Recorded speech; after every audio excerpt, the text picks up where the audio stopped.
Welcome students. आज का हमारा टॉपिक है होलोग्राफी। होलो एक ग्रीक भाषा का शब्द है जिसका अर्थ है होल मीन संपूर्ण और ग्राफी का अर्थ है अभिलेखन। तो होलोग्राफी का अभिप्राय हो गया संपूर्ण अभिलेखन। देखिए, फोटोग्राफ जो होते हैं उनमें मोस्टली केवल प्रकाश की तीव्रताओं का अभिलेखन होता है। हम जानते हैं कि जब तक हमें किसी भी प्रतिबिंब में अगर कला का नहीं हो निरूपण, तो हम उस प्रतिबिंब को मात्र एक 2 डायमेंशनल व्यू ही कहते हैं। लेकिन होलोग्राफी में कला को भी सम्मिलित किया जाता है, इसलिए होलोग्राफी में हम 3 डायमेंशनल प्रतिबिंब होलोग्राफी को कह सकते हैं। होलोग्राफी की खोज भी है वो गेबर ने बताई 1947 में, लेकिन पहला होलोग्राम ली तौर उपातनिक ने बनाया। होलोग्राम का जो निर्माण है उस की जो सामान्य प्रोसेस है उसे हम एक डायग्राम से समझते हैं। देखिए, एक लेजर स्रोत से आने वाला जो प्रकाश है वह एक दर्पण M1 द्वारा क्या होता है, 2 भागों में डिवाइड हो जाता है। एक तो उससे परावर्तित और दूसरा उससे पारगमित। परावर्तित जो तरंग है वह एक अन्य दर्पण M2 से परावर्तित होकर जो हमारा बिंब है, ऑब्जेक्ट है जिसका हमें होलोग्राम बनाना है, उसके किसी भाग पर टकराकर उससे परावर्तित होकर फोटोग्राफिक प्लेट पर पहुंचती है। इस तरंग को हम बिंब तरंग कहते हैं। और जो M1 से पारगमित जो तरंग है वह दर्पण M3 से परावर्तित होकर सीधे ही फोटोग्राफिक प्लेट पर पहुंचती है। तो जो तरंग बिना बिंब से हुए सीधे फोटोग्राफिक प्लेट पर पहुंच रही है वो होती है संदर्भ तरंग, जिसे हम रेफरेंस वेव से रिप्रेजेंट करेंगे। और जो तरंग बिंब यानी ऑब्जेक्ट पर पहुंच रही है वो तरंग ऑब्जेक्ट तरंग कहलाती है, जिसे हम ओ से या उससे संबंधित जो भी राशियां होंगी उन्हें हम ओ डिनोट करेंगे उनकी आइडेंटिटी के लिए। तो इस प्रकार संदर्भ तरंग और बिंब तरंग जब मिलती हैं तो वो फोटोग्राफिक प्लेट पर बिंब के प्रकाश की तीव्रता के साथ विभिन्न कलाओं का भी जो संयोजन है वो करती हैं और हमें एक होलोग्राम प्राप्त होता है।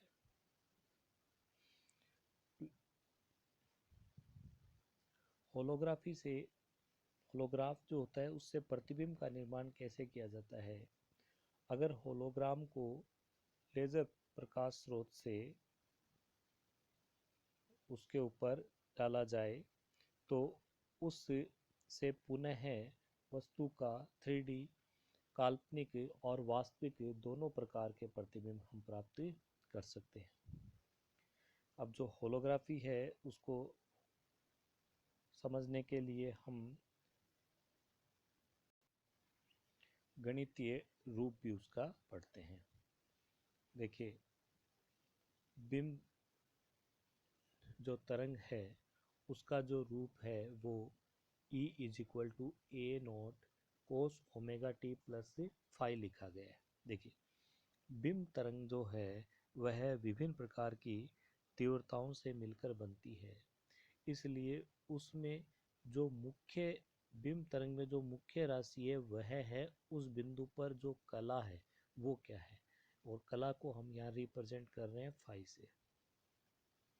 तो बिंब तरंग का जो गणितीय रूप है वह E0 = A0 cos ω_t + phi। यहाँ हम कोस की जगह साइन भी ले सकते हैं। तो अगर संदर्भ तरंग को हम निरूपित करेंगे तो देखिए, संदर्भ तरंग जो है उसे हम निरूपित कर रहे हैं AR cos ω_t + k.r। यहाँ संदर्भ तरंग के लिए AR जो है वो उसका आयाम हो गया, और यहाँ k.r जो R है वह उस स्थिति को विशेष रूप से व्यक्त करता है। तो r जो है वह प्रेक्षण बिंदु से दूरी है। तो k डॉट आर को वैल्यू को हम एक्सप्लेन करने के लिए एक छोटा सा डायग्राम यहाँ रिप्रेजेंट कर रहे हैं। इस स्थिति में देखिए, रेफरेंस जो वेव है वह आई और के केप के साथ में क्रमशः थीटा और 90 माइनस थीटा एंगल ड्रॉ करता है, और रेफरेंस जो वेव है उस वो जे केप यानी कि जो एक्स जेड जो तल है उसके उस तल में होती है, इसीलिए वाई जो एक्स है वह इस रेफरेंस वेव के क्या होगी, परपेंडिकुलर होगी। इट्स मीन तरंग को निरूपण हम करते हैं तरंग संचरण नियतांक के से, और एक्स जेड तल के जो लंबवत है वह कौन है, वाई एक्सिस है। वाई एक्सिस का मीन्स कौन हो गया, जे केप। इट्स मीन के और जे जो हैं, के केप नहीं है, ये के है तरंग संचरण नियतांक किसका, रेफरेंस तरंग का।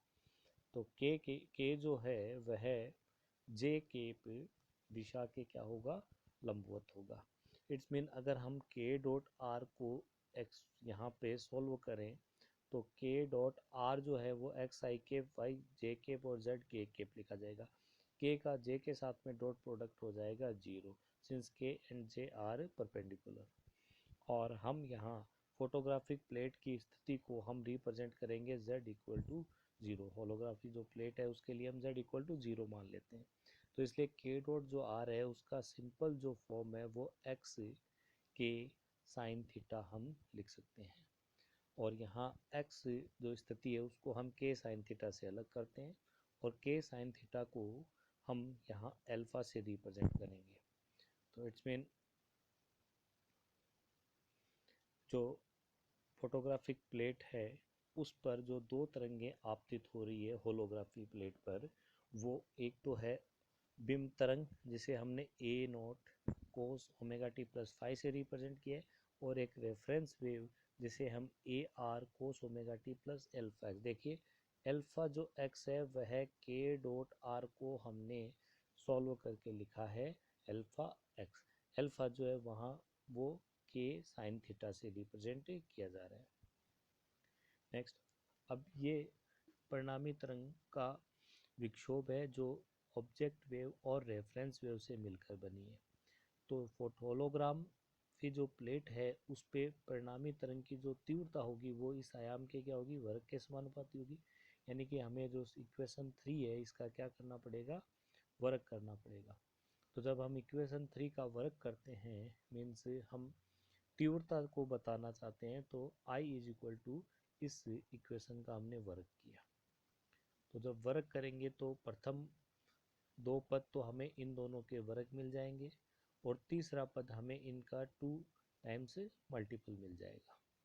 तो प्रथम पद हमें मिला a naught square cos square omega t plus five, next हमें मिला a r square cos square omega t plus alpha x, और नेक्स्ट जो टर्म है वो इन दोनों का क्या हो जाएगा, मल्टीपल और 2 के साथ में।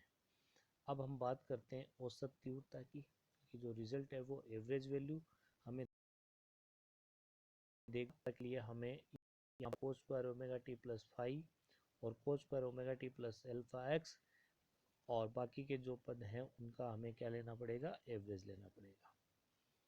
तो चूंकि कोस स्क्वायर ओमेगा टी और साइन स्क्वायर ओमेगा टी या cos square theta plus sine square theta की जो एवरेज वैल्यू होती है वो कितनी होती है, 1/2।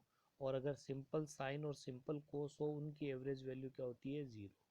तो ये सब वैल्यू हम पुट करेंगे, और साथ ही देखिए एक काम और किया, cos square omega t plus five और cos omega t plus alpha x का जो विस्तार है वो भी हमने कर दिया।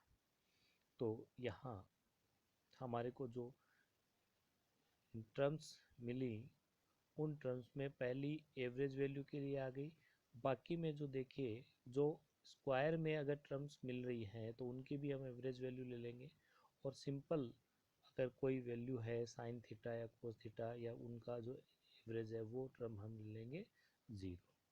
तो ओवरऑल इनको सॉल्व करने पर हमें जो एवरेज तीव्रता है वो हमें ये मिला a²/2 r²/2 plus 2 cos 1/2 cos pi cos alpha x 1/2 sine phi sine alpha x. यहाँ से 1/2 कॉमन लिया तो ये हमें एवरेज वैल्यू का फार्मूला मिल गया, जो कि होलोग्राम पर परिणामी तरंग की तीव्रता को व्यक्त करता है। अब देखिए, होलोग्रामिक प्लेट पर पारगमन गुणांक T इस औसत तीव्रता पर निर्भर करेगा। ठीक है, तो जो पारगमन है वो आपतित जो वहाँ पर जो रिजल्टेंट वेव जो है उसकी इंटेंसिटी पे डिपेंड करेगा। तो यहाँ पर तीव्रता पारगमन गुणांक को हम सीधा रिलेट कर सकते हैं इस तीव्रता से। तो हमने T को B टाइम्स इसके लिख दिया, ये इसके प्रोपोर्शनल है।